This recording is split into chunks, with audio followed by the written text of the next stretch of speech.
बिस्मिल्लाहिर्रहमानिर्रहीम। अस्सलाम वालेकुम नाज़रीन, आप यूट्यूब चैनल देख रहे हैं। मैं इमरान खान हूँ। सबसे बड़ी खबर अब तक की यह है कि इमरान खान साहब की 9 मई के 8 मुकदमात में जमानत हो गई है सुप्रीम कोर्ट ऑफ पाकिस्तान से। इससे पहले इमरान खान साहब पे सैकड़ों मुकदमात थे, एक एक करके उनके मुकदमात खत्म होते चले गए। बहुत सारे खत्म हो गए, बहुत सारों में उनकी जमानत कन्फर्म हो गई, बहुत सारी सजाएं उनकी मुअत्तल हो गई। और उसके बाद अब इमरान खान साहब पे जो है वो 9 मुकदमात बाकी थे। 9 में से 8 मुकदमात फारिग हो गए हैं। अब इमरान खान साहब पे सिर्फ एक मुकदमा बाकी है, जिसकी वजह से वो अडियाला जेल में मौजूद है। वैसे मुकदमात की वजह से तो इमरान खान साहब अडियाला जेल में नहीं है। इमरान खान साहब को बेगुनाह जेल के अंदर रखा गया सिर्फ इसलिए कि पाकिस्तान की जो मिलिट्री है वो उन्हें अपना दुश्मन समझती है और वो ये चाहती है कि इमरान खान साहब माफी मांगे। जैसा कि फील्ड मार्शल के स्टेटमेंट में भी आपने देखा, डीजी ISPR के स्टेटमेंट में भी आपने देखा, हर दूसरे दिन टाउट्स आते हैं और वो ये कहते हैं कि सच्चे दिल से पाकिस्तान तहरीक इंसाफ माफी मांगे, वरना ये कर देंगे वो कर देंगे। तो ये एक पुरानी कहानी है जो चल रही है। एक बात तो साबित हो गई इस फैसले से कि 2 साल तक इमरान खान साहब को 9 मई के 8 केसेस में नाहक कैद रखा गया है। ये जो 9 मई के 8 केसेस में इमरान खान साहब को 2 साल तक जेल के अंदर रखा गया, ये नाहक कैद रखा गया है। ये बात आज सुप्रीम कोर्ट ऑफ पाकिस्तान से साबित हो गई। और ये भी साबित हो गई कि पाकिस्तान की अदालतों ने एक आले के तौर पे काम किया, एस्टेब्लिशमेंट का वो हथियार बनी और इस हथियार ने पाकिस्तान तहरीक इंसाफ को कुचलने में अपना पूरा किरदार अदा किया। अब चाहे ये लोअर जुडिशरी है, चाहे हाई कोर्ट्स हैं, ये सारा मामला आपके सामने है। ये अदालत ने फैसला दिया क्यों? देखें, अब हर तरफ जजेस कंट्रोल कर दिए गए हैं। सुप्रीम कोर्ट ऑफ पाकिस्तान में एक कंप्रोमाइज्ड किस्म के जजेस को पहुंचाया गया है। लेकिन मामला ये भी है ना कि जजेस पे भी दबाव होता है। एक दिन पहले 2 मुअज़्ज़िज़ जज साहिबान ने खत भी लिखा कि जनाब गलत तरीके से अदालत चल रही है, नाइंसाफी हो रही है, कानून और आइन के मुताबिक सुप्रीम कोर्ट ऑफ पाकिस्तान को चलना चाहिए। उन्होंने निशानदेही की, वकला का दबाव बढ़ता चला जा रहा है, जजेस के अंदर से दबाव बढ़ता चला जा रहा है। ये जब सारी चीजें होती हैं और उसके ऊपर सुहेल वड़ाइस साहब आर्मी चीफ की ख्वाहिश लाके छाप देते हैं कि जनाब इमरान खान इसलिए तो जेल के अंदर बंद नहीं है कि उसने जुर्म किए हुए, वो तो जेल में इसलिए बंद है कि वो आसिम मुनीर साहब से माफी नहीं मांग रहा या वो सच्चे दिल से माफी नहीं मांग रहा। अगर वो सच्चे दिल से माफी मांग ले तो मामला आगे बढ़ सकता है। तो सुहेल वड़ाइस साहब की तहरीरों पर तहरीरें आना शुरू हो जाती हैं। यूरोप के दौरे के ऊपर अभी आप सैर करें, लेकिन वहां पे भी ड्यूटी इतनी सख्त है कि वहां से वो तहरीरें लिख लिख के दे रहे थे ख्वाहिशात को जो है वो अमली जामा पहनाने के लिए। और ख्वाहिशात किसकी? मिलिट्री फील्ड मार्शल से उनकी मुलाकात होती है। ये सारी चीजें मिलकर अदलिया के ऊपर एक बहुत प्रेशर बना गई थी और अदलिया जो है बहुत बुरी तरह एक्सपोज हो गई थी। फिर एक के बाद एक तारीख हो रही है, एक के बाद एक तारीख हो रही है। अदालत के अंदर क्या हो रहा है अडियाला जेल में? वहां पे चौथी मरतबा तारीख दे दी गई है। इमरान खान साहब का केस लगने नहीं दिया जा रहा वहां पे। ये वहां पे सूरत हाल है। सुप्रीम कोर्ट ऑफ पाकिस्तान में इसमें बार बार की तारीख दी और बिलाखिर इमरान खान साहब को बेल देना पड़ी। लेकिन इस केस में 1-2 चीजें मैं आपको बताऊं जो मैंने बात की है सहाफियों से। उन्होंने ये बताया कि जानबूझकर चीफ जस्टिस ऑफ पाकिस्तान ने बार बार ये जो केस था इसके मेरिट्स के ऊपर जाने से रोका। यानी केस के आपने मेरिट्स देखने होते हैं ना कि भाई ये गवाही सच्ची है या झूठी है। तो सुप्रीम कोर्ट ऑफ पाकिस्तान ने मेरिट्स के ऊपर जाने नहीं दिया वकला को।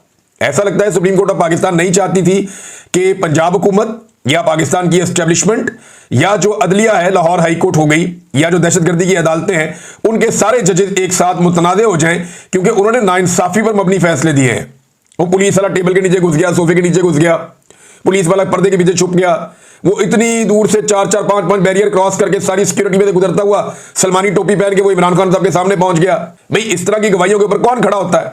और एक शहर में गवाही कुछ और है, दूसरे में कुछ और है, तीसरे में कुछ और है। तो तहरीक इंसाफ तो तैयारी करके गई हुई थी, लेकिन चीफ जस्टिस ने इन मेरिट्स के ऊपर बातचीत नहीं होने दी। इससे पूरी की पूरी अदलिया जो है उसके कपड़े उतर जाते हैं। लेकिन अदलिया, ये इसका क्रेडिट जाता है किसको? देखिए, इसका एक तो क्रेडिट पाकिस्तान के अवाम को जाता है जिन्होंने हार नहीं मानी।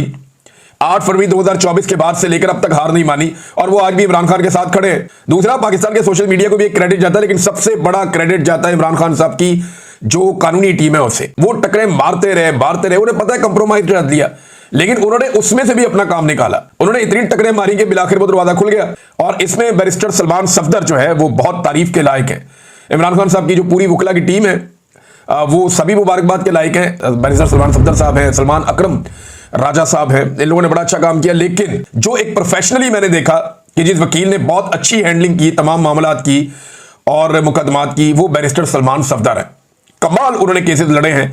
और जिन जिन लोगों ने उनको केसेस लड़ते हुए देखा, जिन सहाफियों ने भी देखा, उन्होंने बताया जी कि वो जबरदस्त किस्म की शवाहिद सामने रखते हैं, बड़ा टू दी पॉइंट आते हैं और बड़े अच्छे उन्होंने मुकदमात हैंडल किए हैं। बड़ी प्रोफेशनली उन्होंने इन मामलात को डील किया कि एक तरफ एस्टेब्लिशमेंट है, पूरा का पूरा एक इदारा इस काम पे लगा हुआ है, इंटेलिजेंस एजेंसियां इस काम पे लगी हुई हैं, अदलिया को कंप्रोमाइज कर दिया गया है, 26वीं आईनी तरमीम के बाद पूरे निजाम को जकड़ दिया गया है, लेकिन फिर भी वो लगे रहे। बिलाखिर इमरान खान साहब के अब 9 में से 1 मुकदमा बाकी रह गया। अब सिर्फ एक ऐसा मुकदमा है जिसमें इमरान खान साहब को जेल में रखा हुआ है। इस मुकदमे में जाने से पहले मैं आपको बताऊं कि लोगों ने बड़ा जश्न मनाया, वकला ने बड़ी खुशियां मनाई हैं। कई जगहों पे वकला जो है मिठाइयां बांट रहे हैं, बार काउंसिल्स के अंदर लोग खुश हो रहे हैं, नौजवान खुश हो रहे हैं।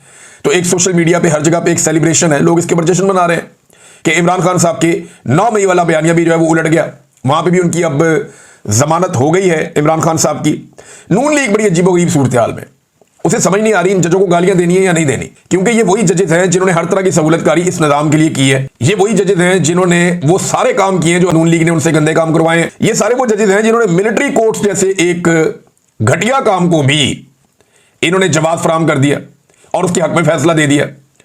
अब जब सुबह जज तब्दील हुए ना, तो उसमें यह पूछा गया इमरान खान साहब की फैमिली से कि जनाब आपको कोई एतराज है? उन्होंने कहा कोई एतराज नहीं है, जो भी जज है हमें इंसाफ दो। सिर्फ अच्छा किया उन्होंने, वरना कई जर्नलिस्ट और बाकी लोग ये कह रहे थे कि जनाब अतरफुल्ला साहब को लाना चाहिए था या शदाब साहब को लाना चाहिए था, जो दीगर जज है, जो न्यूट्रल जजेस हैं, उनको लेकर आना चाहिए था। ये जो जज लाए गए हैं रिजवी साहब, इनके बारे में कहा गया कि जनाब ये मिलिट्री कोर्ट्स के हक में इन्होंने फैसला दिया हुआ है, ये बहुत गलत हो जाएगा। लेकिन ये पाकिस्तान तहरीक इंसाफ और इमरान खान साहब की फैमिली ने बड़ा दिल किया, उन्होंने कहा जो मर्जी जज आ जाए हमें इंसाफ दें।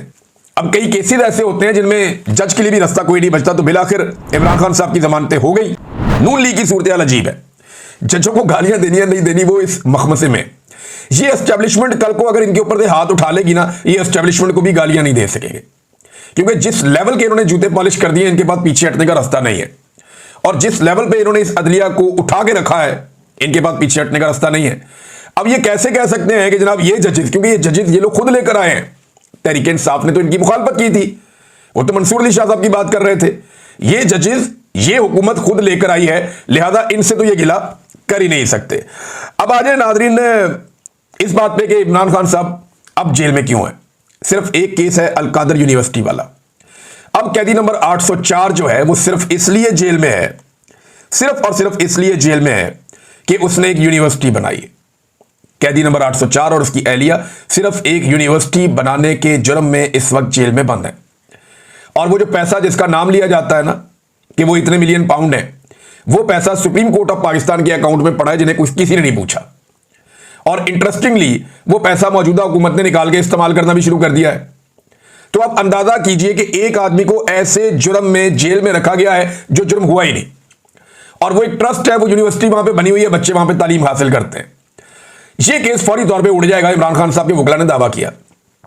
बैरिस्टर सलमान सफदर साहब कहते हैं कि लंबे अरसे से, कई महीनों से ये वाला केस इस्लामाबाद हाई कोर्ट में लग ही नहीं रहा, और हम बहुत कोशिश कर रहे हैं, लगातार कोशिश कर रहे हैं कि किसी तरह ये केस इस्लामाबाद हाई कोर्ट में लग जाए। अगर ये केस इस्लामाबाद हाई कोर्ट में लग जाता है तो 15 मिनट में वो कहते हैं जी इमरान खान साहब बाहर आ जाएंगे। 15 मिनट में इमरान खान साहब का उनका दावा है कि अगर ये केस लग जाता है तो ये 15 मिनट का केस है, उससे ज्यादा का नहीं है। लेकिन एक बात आप और नाज़रीन ज़हन में रखें कि अवामी दबाव के बगैर ये मुमकिन नहीं है। पाकिस्तान की जो मिलिट्री एस्टेब्लिशमेंट है, ये क्योंकि एक्सटेंशंस का टाइम चल रहा है, डीजी ISI हो या पाकिस्तान के army chief field marshal Asim Munir हो, इनकी एक्सटेंशंस के मामलात हैं। और इसमें एक बड़ा अहम स्टेटमेंट है, बड़ा छोटा सा स्टेटमेंट है लेकिन बड़ा मानी खेज है। हमने थोड़े दिन पहले इस पर डिस्कशन की थी, मैंने, साबिर शाकिर साहब ने और शदाद अकबर साहब ने, कि क्या एक नया नोटिफिकेशन चाहिए होगा आर्मी चीफ को। तो आज सलमान अकरम राजा साहब ने कहा कि आर्मी चीफ की मुद्दत मुलाजमत के नोटिफिकेशन की जरूरत है। कंफर्म किया उन्होंने कि आर्मी चीफ की मुद्दत मुलाजमत के एक नोटिफिकेशन की जरूरत है, लेकिन यह कानूनी मामला है, इस पर गौर होगा तो बात करेंगे। बात तो हो गई अब, और बात बाहर निकल आई। तो ये एक्सटेंशंस का माहौल है, इसमें बहुत सारी सियासत होगी। जो मौजूदा पाकिस्तान की मिलिट्री एस्टेब्लिशमेंट है वो हुकूमत के ऊपर दबाव भी डालेगी, और दबाव डालने के लिए उनके पास जो सबसे बड़ा हथियार है वो जेल में बैठा हुआ कैदी नंबर 804 है। एस्टेब्लिशमेंट ये कोशिश करेगी कि नून लीग को डराए कि जनाब हम जजों को दबाना छोड़ देंगे, हम नाइंसाफी करना छोड़ देंगे और इमरान खान बाहर आ जाएगा। और अगर कैदी नंबर 804 बाहर आ गया तो वो आप सारों को खा जाएगा, लिहाजा चुप करके जो असं कह रहे हैं ना वो काम कर दें आप। तो ये एक्सटेंशंस का मौसम है, दबाव डालने के लिए भी इन चीजों को इस्तेमाल किया जा सकता है। ज्यादा लोगों को खुश होने की जरूरत नहीं है, लेकिन अगर अवामी दबाव बढ़ा और बैरूनी और अंदरूनी दबाव ने मिलकर काम किया और अदलिया इसी तरह से फैसले देने पर मजबूर रही तो इमरान खान साहब फिर बाहर भी आ जाएंगे। ये बाहर भी आ सकते हैं, ये जल्दी हो सकता है। लेकिन याद रखिएगा कि जो कुछ भी अगले 2-3-4 महीनों में होगा वो आर्मी चीफ की और DGISI की एक्सटेंशंस के साथ जुड़ा हुआ मामला होगा, उससे अलग मामला नहीं होगा। नाज़रीन, ने जो एक ख्वाहिश का इजहार किया गया था फील्ड मार्शल आसिम मुनीर साहब की जानिब से सुहेल बड़ाइच के सामने, और सुहेल बड़ाइच साहब ने वो ख्वाहिशात एज इट इज छाप दी थी, बजाय इसके कि वो आर्मी चीफ से सवालात करते, उनसे पूछते। और वैसे सुहेल बड़ाइच का देखें, उनको तो जो कहा गया उन्होंने डाकिए का काम किया, साफी वाला काम नहीं किया, वरना वो पूछते कि जनाब 8 फरवरी के इलेक्शन में आपने क्या किया। असल में सुहेल बड़ाइच का कसूर ये नहीं है कि उन्होंने जो आर्मी चीफ ने कहा वो लाके छाप दिया। कसूर ये है कि उन्होंने गंदे मशवरे देना शुरू कर दिए कि मांग लो माफी, गिर जाओ पैरों में, यही सबसे बेहतर है, माफी मांगना ही हल है, यू टर्न ले लीजिए। तो ये जो उन्होंने मशवरे दिए ना, ये मशवरे उनके नहीं बनते थे, क्योंकि नवाज शरीफ को वो मशवरे देते थे डट जाने के, जो नहीं डटा। इमरान खान को वो मशवरे देते हैं हट जाने के, जो नहीं हट रहा। तो ये सुहेल बड़ाइच साहब का कसूर अगर कहीं है तो वो यहां पे है, मुझे लगता है। वो जो आर्मी चीफ ने उन्हें कहा उसे एज इट इज छाप देना, ये तो कोई जुर्म नहीं है। अब सुहेल बड़ाइच के खिलाफ जो है वो DGISPR ने स्टेटमेंट दे दिया। DGISPR का जो स्टेटमेंट है वो बड़ा इंटरेस्टिंग है, मैं आपके सामने रखता हूं। वो कहते हैं कि ब्रिसल्स में आर्मी चीफ ने इमरान खान या PTI का कोई जिक्र नहीं किया, नंबर 1। नंबर 2, सुहेल बड़ाइच ने अपने जाती फायदे के लिए मन घड़त कहानी घड़ ली है, मन घड़त कहानी। सुहेल बड़ाइच साहब, मैंने आपसे कहा था ना एक पिछले व्लॉग में कि ये एस्टेब्लिशमेंट की आदत है, जैसे ही जमीन गर्म होती है ना तो ये अपने बच्चे अपने पैरों तले दबा लेती है।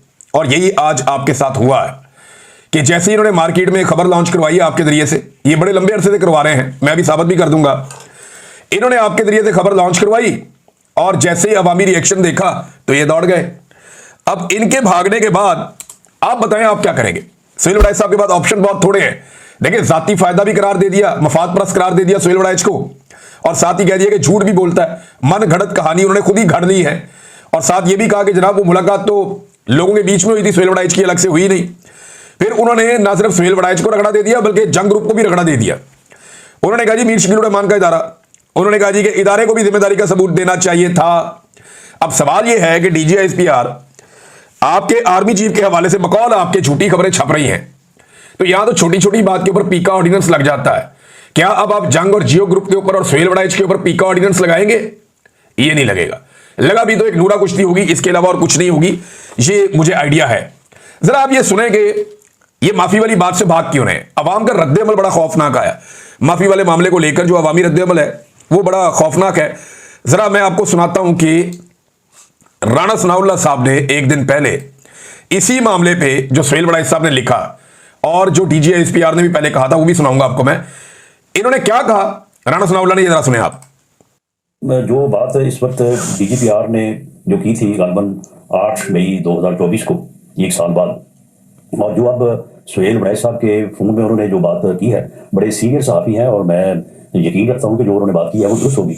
तो इसमें जो है वो अगर PTI का ये सोच हो तो उन्हें इस बात को फिर आगे बढ़ाना चाहिए, फिर मुतल्लका जो लोग हैं उनसे बात। अच्छा जी, ये मेहर बुखारी साहब से बात कर रहे थे राणा सनाउल्लाह साहब, और इन्होंने जनाब कंफर्म कर दिया कि सुहेल बड़ाइच साहब ने जो बात की एस्टेब्लिशमेंट की ख्वाहिश है। और ना सिर्फ ये एस्टेब्लिशमेंट की ख्वाहिश है बल्कि उन्होंने ये भी कहा कि DGISPR पहले ये बात कर चुके हैं, लेकिन उन्होंने जो डेट दी वो गलत दे दी। मैं जरा आपको वो जरा दोबारा सुनाता हूं कि DGISPR ने क्या कहा था, वो सुनने फिर आपको डेट भी बताता हूं। ऐसे सियासी इंतशारी टोले के लिए सिर्फ एक ही रास्ता है कि वो सिद्ध के दिल से माफी मांगे कौम के सामने, और ये वादा करे कि वो नफरत की सियासत को छोड़ के तामीरी सियासत में हिस्सा लेगा। ये जनाब DGISPR थे, इन्होंने खुद कहा था कि माफी मांगे। फिर इन्होंने अपने बेशुमार टाउट्स के जरिए ये बात करवाई कि माफी मांगे, और वो भी सच्चे दिल से। फिर कई जगह पे लोगों ने रिपोर्ट किया कि आर्मी चीफ भी यही चाहते हैं कि माफी मांगे इमरान खान सच्चे दिल से। और अब जो है वो सुहेल बड़ाइच साहब ने बाकायदा तहरीरें लिख के साबित कर दिया आर्मी चीफ से मुलाकात के बाद। एक इन्होंने आपस में एक सेल्फी टाइप की फोटो भी भिजवाई है और बता रहे हैं कि जनाब माफी मांगे, वो भी सच्चे दिल से। तो ये जो ख्वाहिश है ये बहुत पुरानी है। ये जब मैं ISI की कैद में था तो मुझे भी आके इन्होंने पूछा था कि इमरान खान कब तक टूट जाएगा। मैंने पूछा क्या मतलब है उसका, उन्होंने कहा जी उसका मतलब है माफी मांगे। इमरान खान गिड़गिड़ा के माफी मांगे हमसे। तो ये ख्वाहिश बड़ी पुरानी है, खारिश बहुत पुरानी है माफी की, और ये लगातार बढ़ती चली जा रही है। और अब उससे ये भाग रहे हैं कि नहीं नहीं हमने तो कहा ही नहीं कि इमरान खान माफी मांगे। ये क्यों कहा इन्होंने, कि ये भागना क्यों पड़ा, पीछे क्यों हटे इस मामले से, ये एक बड़ा सवाल है। पीछे अवामी रद्द-ए-अमल की वजह से हटे और इमरान खान साहब का केस नेशनल और इंटरनेशनल लेवल पे बहुत मजबूत हो गया कि उन्हें विक्टिमाइज किया जा रहा है। इमरान खान साहब का कोई ताल्लुक नहीं इन मुकदमात से जिन्हें उन्हें जेलों में रखने के लिए इस्तेमाल किया गया है। नाज़रीन, डीजीआईएसपीआर का स्टेटमेंट का एक और हिस्सा भी है, बड़ी उल्टी गंगा बह रही है। अब डीजीआईएसपीआर कह रहे हैं कौमी इस्तेहकाम के लिए सियासी क़यादत और अवाम को इदारों के साथ खड़ा होना होगा। क्यों जी? इदारे कौन होते हैं जिनके साथ अवाम भी खड़ी हो जाए और सियासी क़यादत भी खड़ी हो जाए? अवाम मुंतखब करते हैं सियासतदानों को और हुकूमत बनाते हैं। ये हुकूमत रियासत को चलाती है और ये इदारे हुकूमत के अंडर आते हैं। इदारों का काम है जो उन्हें हुक्म दिया जाए वो हुक्म बजा लाएं। इदारे कोई मामे चाचे नहीं बन गए पाकिस्तान के, ये इदारे पाकिस्तान की अवाम की खिदमत के लिए हैं, पाकिस्तान की अवाम की नौकरी और चाकरी के लिए हैं। हम तनख्वाह देते हैं इन इदारों को और इनमें बैठे हुए लोगों को कि तुम हमारी नौकरी करो, हमारी खिदमत करो, नहीं करनी तो घर जाओ। ये है पाकिस्तान का आइन कहता है और यही है कानून भी कहता है। पूरी दुनिया में यही होता है। पाकिस्तान में उल्टी गंगा बह रही है जी, अवाम भी इदारों के साथ खड़ी हो जाए आके, जी सारी सियासी क़यादत भी आके इदारों के साथ खड़ी हो जाए। भाई इदारे मुलाजिम है, तनख्वाहें इदारे वाले ले रहे हैं, अवाम के साथ इदारों ने खड़े होना है। जो अवाम ने हुक्म करना है, जो सियासतदानों ने हुक्म करना है, इदारों ने उसे बजा लाना है। यहां पे उल्टी गंगा बह रही है और डीजीएसपीआर जो है धड़ल्ले से ये बात कह भी रहे हैं। साथ में ये कहते हैं कि जी 9 मई कौम का मुकदमा है। और भाई कौम का मुकदमा 1971 में पाकिस्तान 2 टुकड़े हो गया, उसे कौम का मुकदमा आपने नहीं बनने दिया गया। फातिमा जिन्ना के साथ जो हुआ उसे कौम का मुकदमा आपने नहीं बनने दिया। जुल्फिकार जी भुट्टो को शहीद कर दिया गया, उसे कौम का मुकदमा आपने नहीं बनने दिया। ये कौन सा कौम का मुकदमा है? कौम का इस वक्त सिर्फ एक बड़ा मुकदमा है और वो 8 फरवरी 2024 का इलेक्शन है, जो पूरा का पूरा इलेक्शन चोरी करके नौसरबाजों के हवाले कर दिया गया। यानी इस इलेक्शन में जो लोग जीते हैं उन्हें बाहर बिठा दिया गया और जो लोग बदतरीन शिकस्त हुई जिन्हें अवाम ने मुस्तरद किया उन्हें लाकर मुसल्लत कर दिया अवाम के ऊपर। यह है आज कौम का सबसे बड़ा मुकदमा। नाजरीन, सैलाबज़दा इलाकों की सूरत हाल के हवाले से भी मुझे आपसे थोड़ी बात करनी है। इसमें एक पैगाम है जो शीरीदादा साहब ने मुझे भिजवाया है, बड़े अच्छे सीनियर जर्नलिस्ट हैं, वहां किस किस्म की इमदाद की जरूरत है ये पैगाम आप सुन लीजिए। और मेरी गुजारिश है कि सब लोग मदद करने के लिए जाएं, उन्हें अफरादी कुव्वत की जरूरत है और फ्यूचर में जिन चीजों की जरूरत होगी इसके ऊपर हम इंशाल्लाह वीलॉग्स भी करेंगे। जो हमसे हो पाएगा हम वो करेंगे इंशाल्लाह, पाकिस्तानियों के लिए, अपने बहन भाइयों के लिए। 8 दिन हो गए और अभी भी लोगों के मकानातों में रेत मौजूद है, बजरी मौजूद है, सड़कें बंद है, गलियां बंद है। तो लोगों को अभी जो इस वक्त ज़रूरत है वो अफरादी क़ुव्वत है और इसके साथ साथ चूँकि इमलाक को बहुत ज़्यादा नुकसान पहुँचा है तो इन लोगों को बहाली के लिए ज़रूरी है कि नकद रकम हो। तो नाज़रीन, अब तक के लिए इतना ही। अपना ख्याल रखिएगा, अपने इस चैनल का भी। अली मोहम्मद खान हमेशा इमरान खान की क़यादत और जदोजहद को खराज तहसीन पेश करते हैं। उनके मुताबिक इमरान खान पाकिस्तान के लिए अल्लाह की तरफ से एक नेमत हैं। वो कहते हैं कि इस शख्स की नीयत खालिस है, यह ज़ाती फ़ायदे के लिए सियासत नहीं करता बल्कि हमेशा मलिक और अवाम के बारे में सोचता है। अली मोहम्मद खान बारहा यह बात दोहराते हैं कि इमरान खान दौलत या इक़्तिदार के पीछे नहीं भागते, वह एक ऐसा लीडर हैं जो अपनी कौम के लिए कुर्बानियां देते हैं। उन्होंने कई मर्तबा कहा कि इमरान खान की सियासत ज़ाती नहीं बल्कि पाकिस्तान के मुस्तकबिल की जंग है। यही वजह है कि लाख रुकावटों और मुकद्दमात के बावजूद इमरान खान डटे हुए हैं और बाचिए और अवाम के लिए आवाज़ बुलंद कर रहे हैं।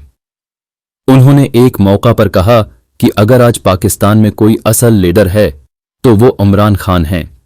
उनका मानना है कि इमरान खान की जदोजहद एक शख्स की नहीं बल्कि पूरी कौम की जदोजहद है। यही वजह है कि लोग उन पर एतमाद करते हैं और मुश्किल वक्त में भी उनके साथ खड़े रहते हैं। अली मोहम्मद खान ने यह भी वाज़ह किया कि इमरान खान के खिलाफ जितने मुकद्दमात बनाए गए वह सब सियासी इंतकाम थे। वक्त गुजरने के साथ ये मुकद्दमात अपनी हकीकत खो बैठे और सच्चाई सामने आ गई। उनके मुताबिक यह बात वाज़ेह हो चुकी है कि इमरान खान ने कभी कानून तोड़ने या ज़ाती मुफाद के लिए कोई कदम नहीं उठाया। उन्होंने कहा कि इमरान खान ने हमेशा अदालतों और कानून का सामना किया है, वो कभी पीछे नहीं हटे और न ही राह फरार इख्तियार की। ये बात ही उनकी असल क़यादत को ज़ाहिर करती है। एक सच्चा लीडर वही होता है जो कानून के सामने सिर झुकाए और अवाम के आतमाद को ठेस न पहुंचाए। अली मोहम्मद खान ने इमरान खान की शख्सियत को कौम को जगाने वाला लीडर करार दिया। वो कहते हैं कि तारीख़ में ऐसे लीडर बहुत कम पैदा होते हैं जो सिर्फ अपनी कौम के लिए जाएं और अपनी ज़िंदगी को अवाम के नाम कर दें। उनके मुताबिक इमरान खान एक ऐसा शख्स हैं जो इस कौम को एक नए मुस्तकबिल की तरफ ले जा सकते हैं।